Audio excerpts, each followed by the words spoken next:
Hi there, and welcome to the Homestead Education Podcast. Do you have a homestead, farm, or just dream of a rural life? This is a show to help you and your kids grow your own food and grow as a person. I'm your host, Kody Hanner. I'm a homesteader, homeschool mama 6, and small town enthusiast. I was raised by an old school rancher and blessed by the grace of God to have been exposed to so much of what rural life has to offer.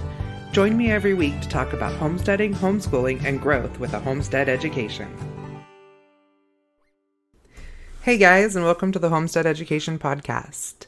I'm Kody Hanner, and I'm here today to talk to you about relocation.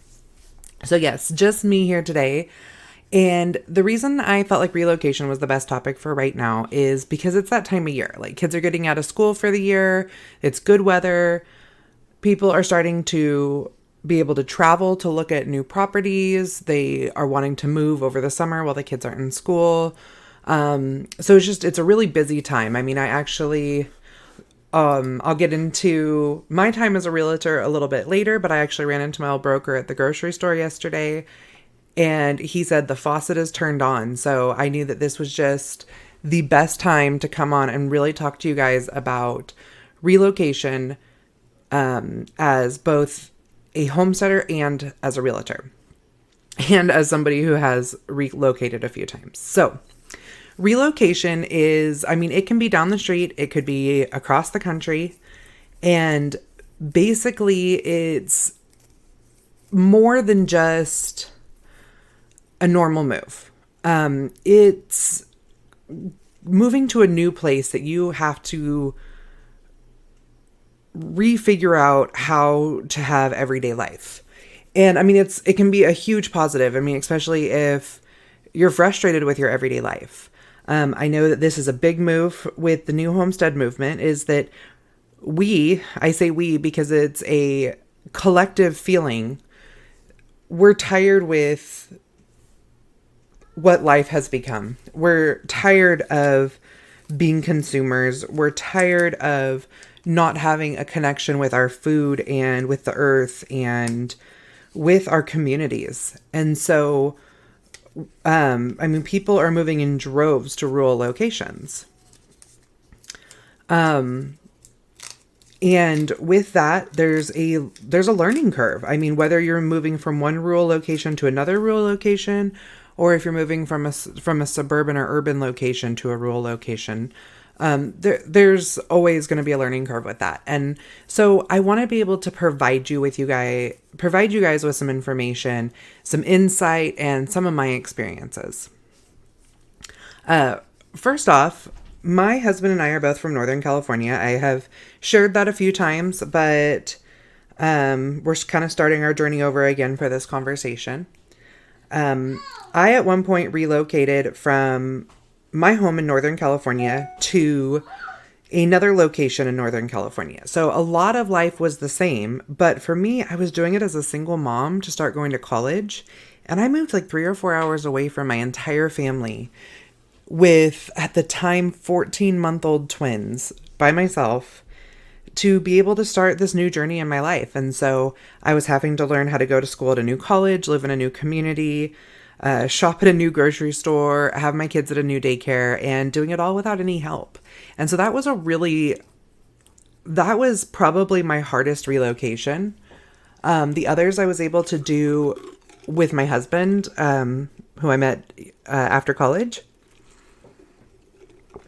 And that made it a lot easier, although challenging in different ways, because when I moved in college, I was looking for a place to rent, and it was just a different concept, where when my husband and I were relocating, we were buying and selling homes, and that just adds a whole another level to it. And there also was animals involved when we were moving, because at that point we had our homesteads, or small homesteads, before we moved to our larger homestead. So after my husband and I met, he had recently relocated from North Carolina back to Northern California after his first wife had passed away, and bought a small house in a small farm town on a half an acre. And when I met him, he owned that home, and we just really decided that California was no longer a place for us.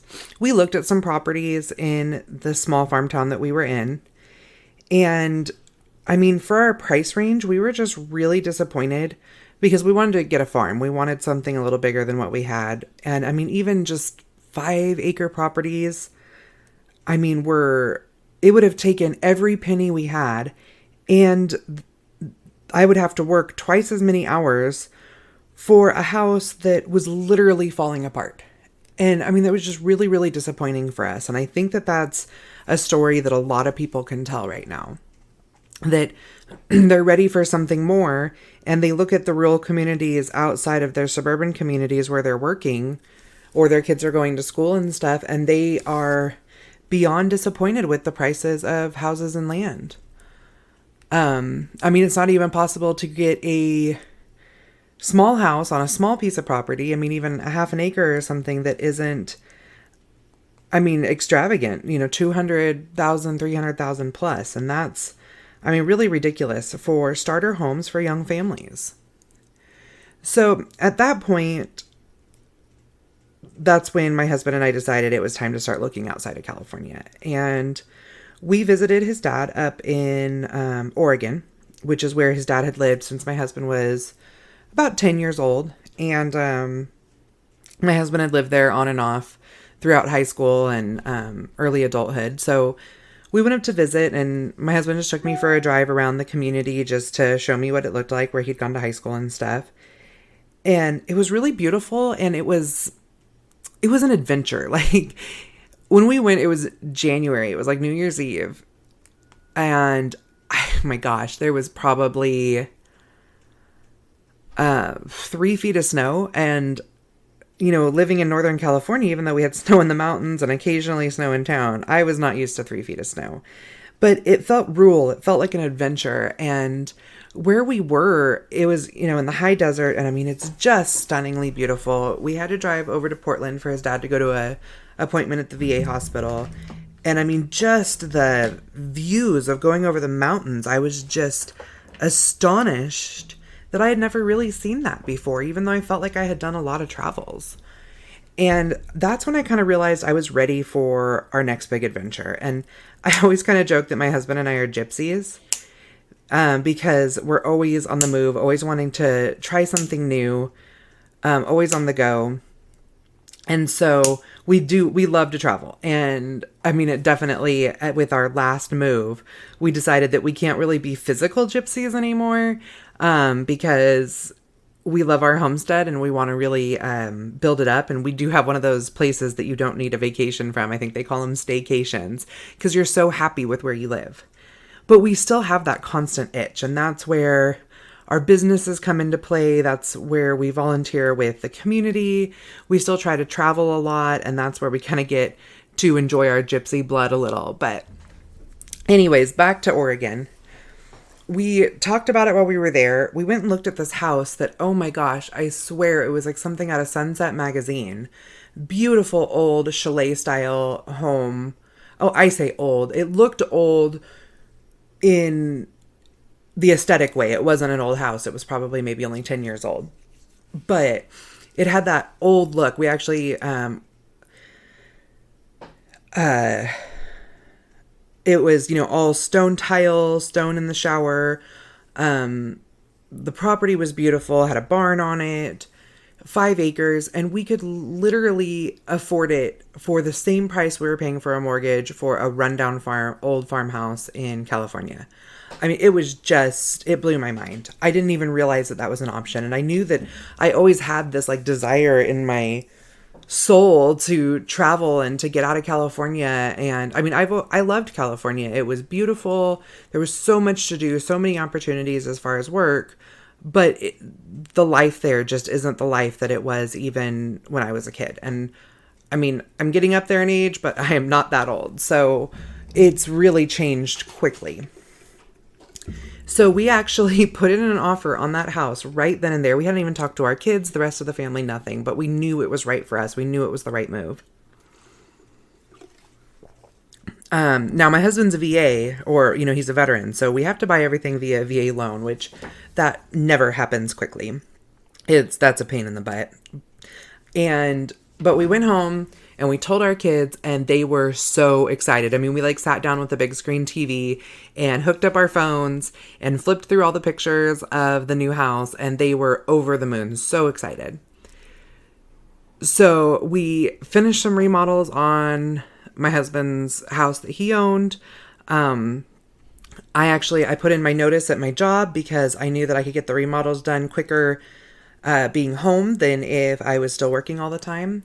We got the house on the market, and within just a few months, we were loading up our truck and heading to Oregon. And that was a really beautiful life for the time that we were there. It ended up only being about 4 years.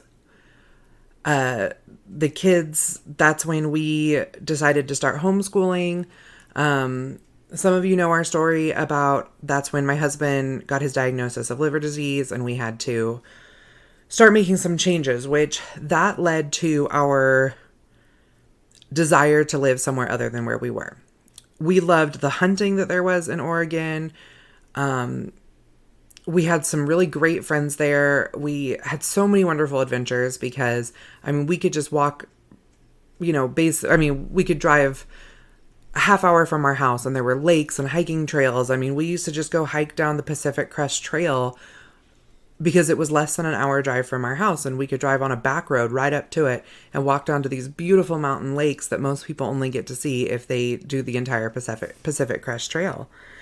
So, I mean, we were definitely happy with where we were, but when we realized that in order to afford the lifestyle that my husband needed for his health, which was the lifestyle of growing all of our own food, we did grow a lot of our food before then, but I mean, we hunted, we had pigs, we had chickens, we did a small garden.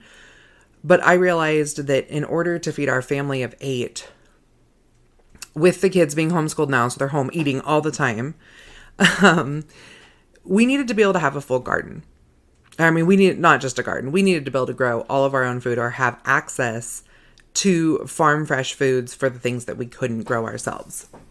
And that's when we started looking again. And this is when, like, my real relocation story, I feel like, happened, because this move was a nightmare. We found our dream home in northern Idaho. It is the one that we live in now, so at least I can say that the story ended well. But we had issues with realtors. We had issues getting our property to sell down in Oregon. We kept losing our contract up here in Idaho. I mean, it was just a disaster. And in that moment, I realized there has to be a better way of doing this. The realtors need to be more on spot. There needs to be more of an explanation of how these steps work. And there needed to be a way for us to just understand fully what we needed for our move. Even as being previous farmers and homesteaders, I had my ag degree, I grew up ranching, grew up rurally, I knew what I needed, but there was still things that, I'd even ask the realtors and they would just have no clue on how it worked. I mean, well systems and the climate and growing zones and things like that I feel like if you're selling a property in a rural farming community, that you should know and understand. And that's what made me decide that even though I didn't need to work, that was my husband and we had it set up where I could be home financially, and that we were starting the farm and the farm was going to feed us. And that still, is the case. I decided that I wanted to go back to work because I wanted to be a realtor. I wanted to do it better than what I had seen. And I'm not saying I've worked with every realtor there is, but I worked with enough that I was just really, really unimpressed with the process. The process was really focused on the money and not the home that the client was going to end up with or the home that they were selling. And even though, real estate is a business transaction, this isn't running down to the store and buying a chapstick in the checkout line and you either want the chapstick or you don't. This is, people paying $500,000 to $1 million on a piece of property that their realtor can't even give them the basics of what they're able to do with it. And then the realtor's parting line is always, Well, you need to do your due diligence, which due diligence is you saying, okay, I want to be a farmer on this property. But so that means I need to know what the irrigation laws are. I need to know what the soil content is. I need to know, I mean, the list just goes on. But then if you try to put into your contract that you want to do an inspection, which an inspection could just be your due diligence, or it could be bringing in an inspector to do a home inspection or any other type of inspection. You can get a well inspector. You can do anything you want. As soon as you put in there that you want to do an inspection, that takes away a bargaining piece in your contract. And the markets that some people are looking at right now, like I was working in North Idaho, where the market was so hot that if you put anything in your contract that made it not a 100% clean contract, there were some realtors that wouldn't even look at it. I mean, they would just tell their clients, like, we're going to sort out everything that requires an inspection. And the clients were like, okay, I only want the easy ones. I only want the easy money.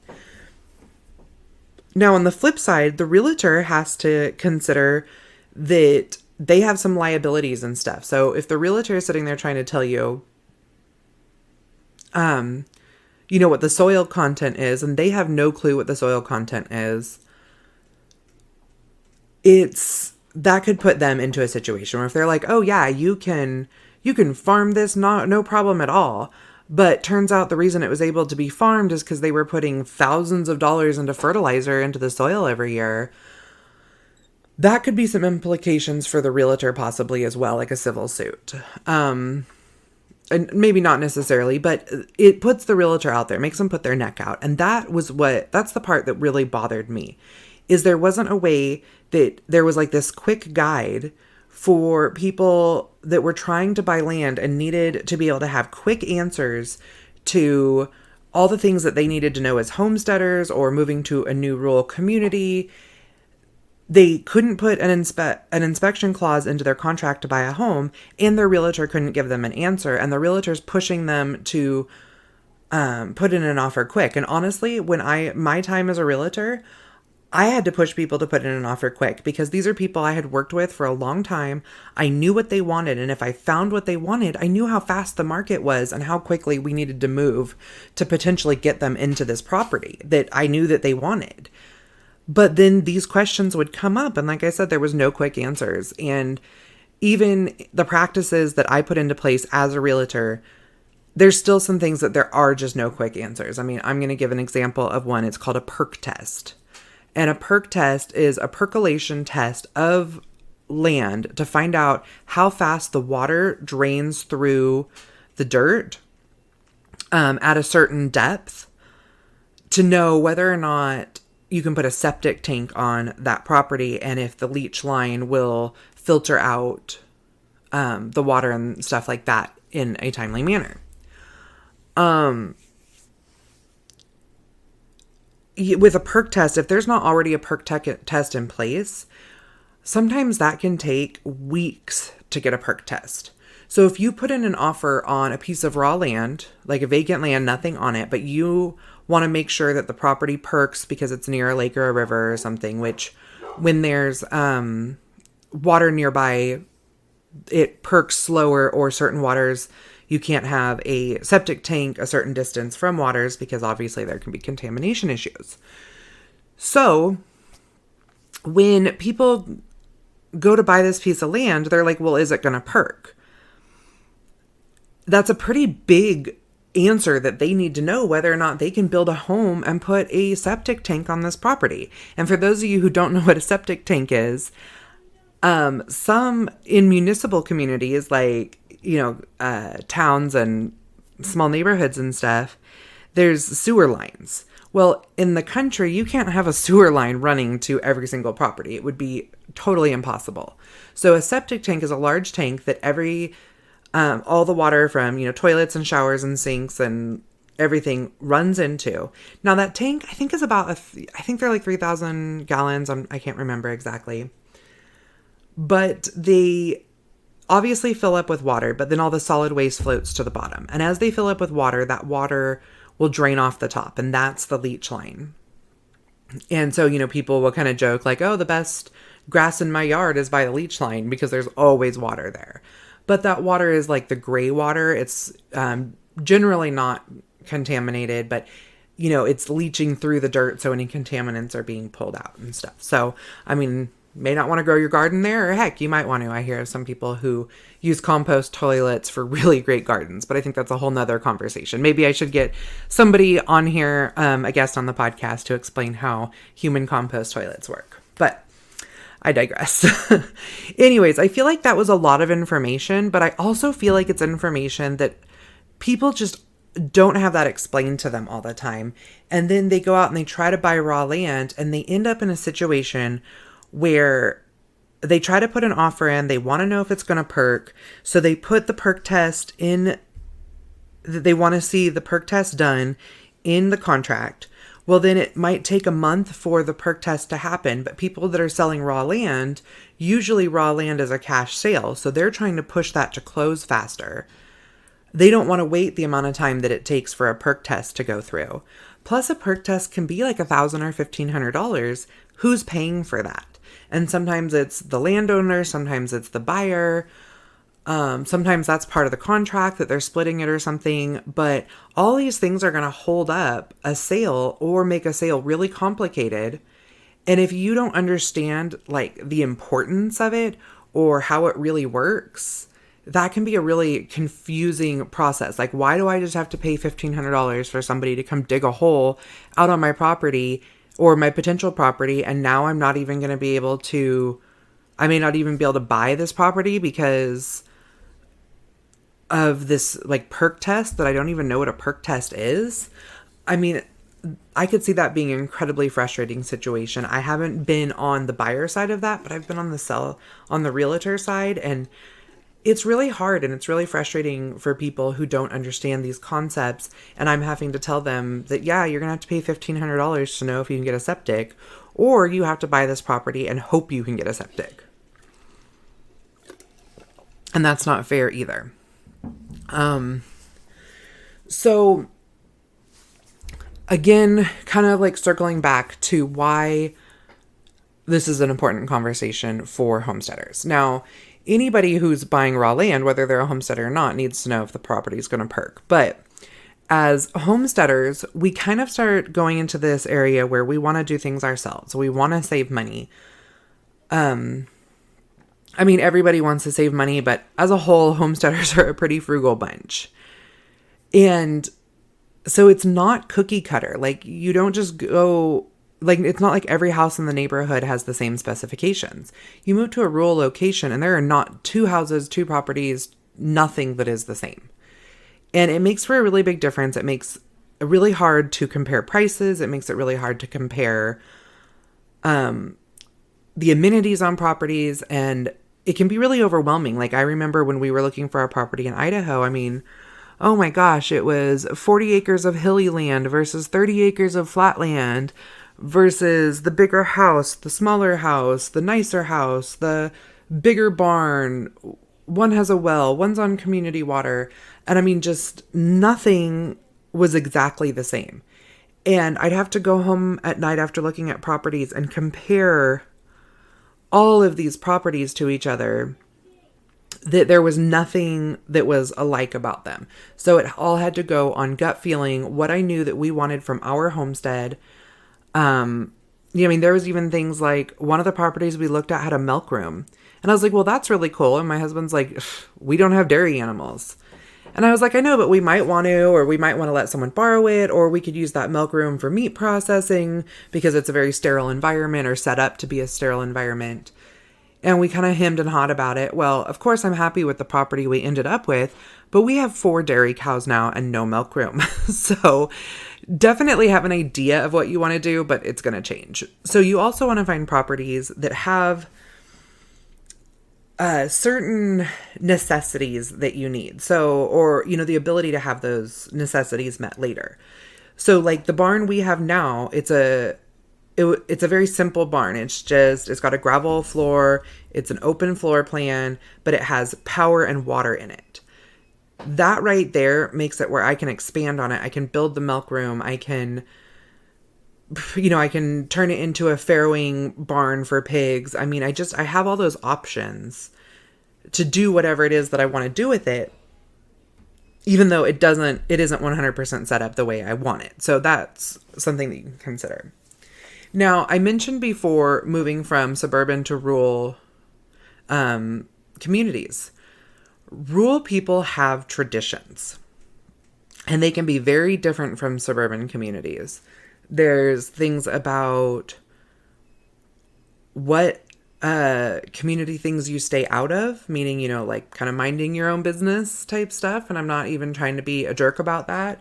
People move to the country so they can do things the way they want to. And that's probably why you moved there too. So, if they want to sunbathe in their underwear, let them sunbathe in their underwear. I mean, unless you have a direct view of their yard. But chances are you don't, but maybe you drive down the driveway and you might be able to get a glimpse of it. That's their business. And there's a lot of other things on this list. I'm just using that as an example because everybody always loves hearing about their neighbors and their underwear. And it's even a joke that we have. Our neighbor's hot tub is way up on the mountain, and they have it overlooking the beautiful valley, but it also overlooks our front patio, which is where we live to sit at night. So we joke that, if we had binoculars, we'd be able to see them in their underwear. But that's the beauty of living rurally, is they don't care what we do and we don't care what they do. And we kind of just keep to it that way. But I guarantee you, if I need something, they would be here in a heartbeat. Done deal, they would be here. And that's the part that's really beautiful about it. But with other rural traditions, things like getting involved with parades and county fairs and donating your time and money where you can to community events. When you don't do that in rural communities, it's more noticed than when you don't do it in large communities. In rural communities, when the fire department has a barbecue, they need everybody in the community to show up. They need them to help set up and take down. They need them to pay tickets for the food. They need them to, buy raffle tickets, because that is how your fire department runs. And when multiple people aren't showing up because they don't realize the importance of these types of community events and traditions, that can actually affect your ability to be saved in a emergency situation. And the rest of the community remembers that you're the people that never show up to anything. And it stands out. And I hate to even say that that's a thing, but it really is a thing. I can tell you, certain people in our community, we live in a very small community outside of our even next largest town community, that we're active in both communities, but we notice, other people notice when people aren't showing up to these events and helping out in any way that they can. So that's something really to consider. And that's also a great way to get to know your neighbors, because like I said, when I know if I need anything, my neighbors would be here in a heartbeat.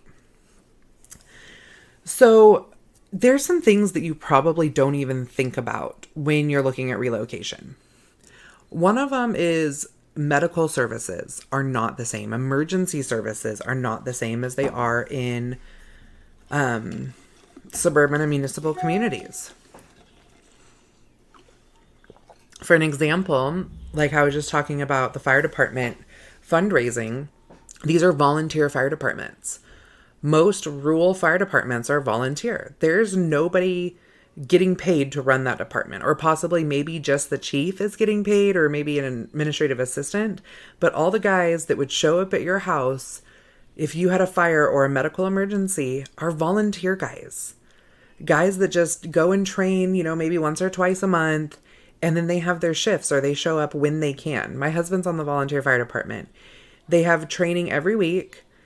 But some of it's they go and they work on the equipment. Some of it's medical training. Some of it's fire training.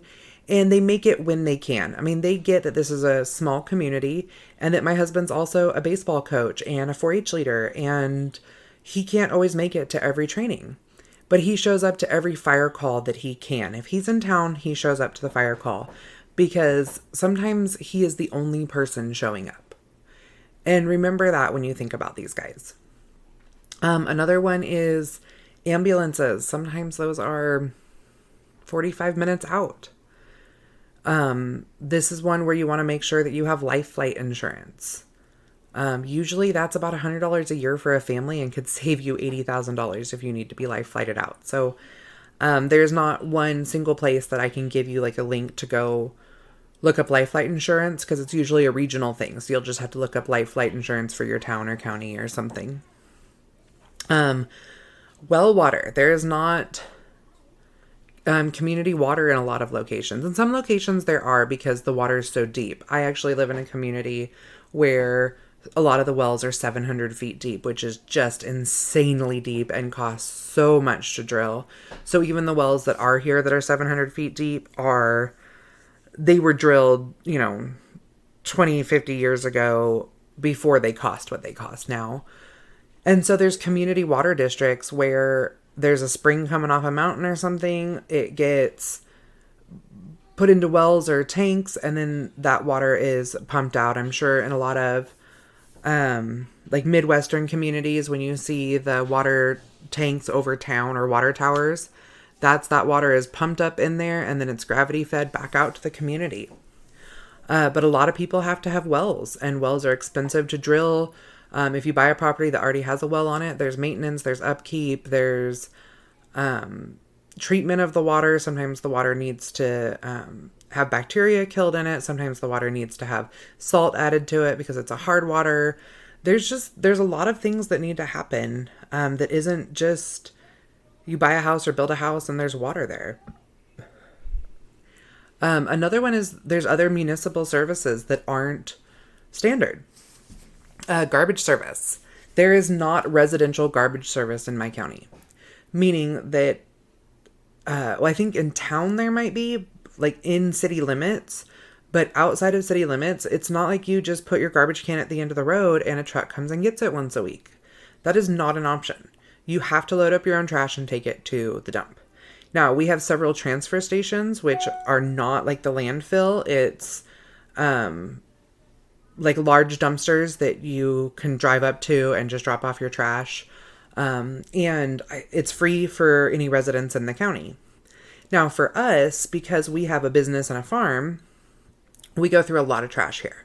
So we do have a dumpster, and we pay for commercial garbage service, which is where the truck comes and dumps a big dumpster. But that's, more expensive than having regular trash service. So, that's something that you have to think about. You need to be prepared to take your few bags a week in, or if you have more trash, you need to have an enclosed trailer or something so that pests and things like that aren't living in your trash, or you're not having, neighborhood dogs or raccoons or something getting into it and stringing it all over your driveway. And that's really something that people do not think about. And I was really surprised that, because I had grown up in a location where there was an option for residential trash service, but it wasn't mandated like living within the city. So we always hauled our own trash. So those are, it's something to consider. It's questions to ask and just things to be aware of that maybe you're not completely aware of as you're moving to a new location. For some people that grew up rurally, this is just given, but even moving into a new location, for me, I had worked for a garbage company in my early 20s, and we picked up rural residential trash all the time. So when I moved to the location I'm in now, it didn't even occur to me that rural residential trash wasn't an option. I just thought it was the same as where I had grown up rurally before, but turns out I'm even more rural now, and so that wasn't an option for us.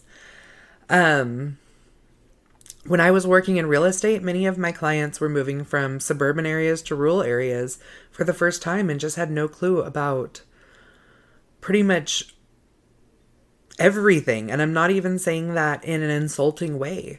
I love that so many people now have the opportunity to raise their families more traditionally, and that they have the chances for the first time because of work from home options or selling their homes in locations that had real estate booms to be able to move to areas with lower property prices and start their homesteads and connect with the land and homeschool their kids and all those wonderful things but they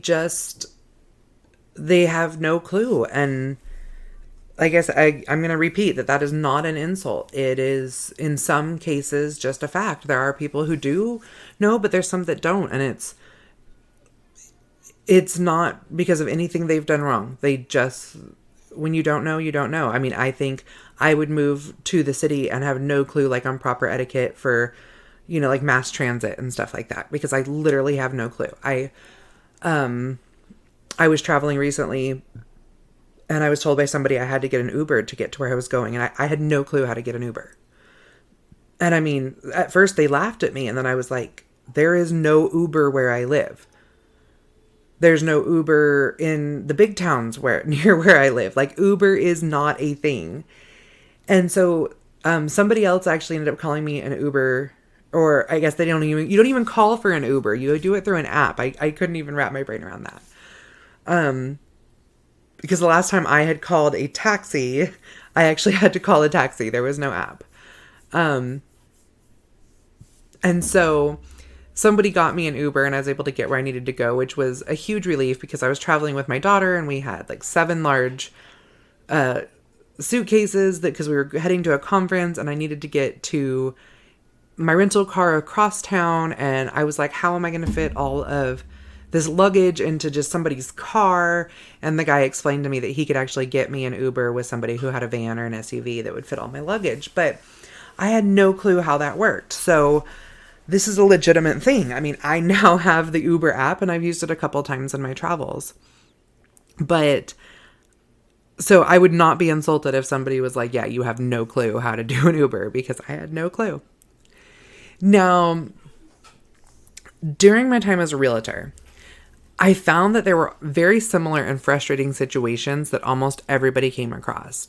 And many of them could have been avoided had they had the answers to all these questions that they didn't know they needed to ask. And so while I actually worked as a realtor, I came up with a guide for both people buying raw land, and then one on how a traditional escrow worked, and then some of the places where there would be a difference in traditional escrow, which escrow is the process and time that the land is being held by a third party, which, I mean, I don't know if any of you used to watch Friends. There was that whole conversation of where escrow was. Joey had no clue where escrow was.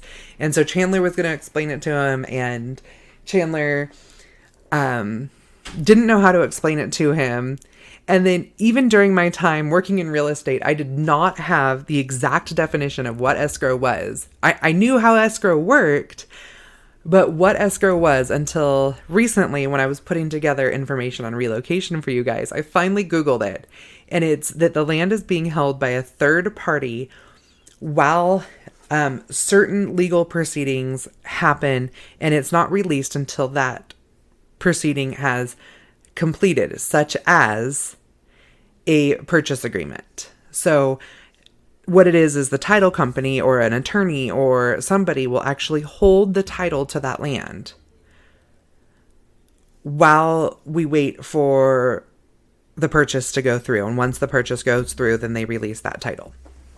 And, whether they release it to you or to the company that's holding your loan. Either way, that is what escrow is. So I hope that you learned something there. Anyways, so I wrote these to be able to help my clients because I saw the questions they had. I saw the confusion that they had, and they would come to me with questions all the time. And I felt like I was answering very similar questions for them, for each client.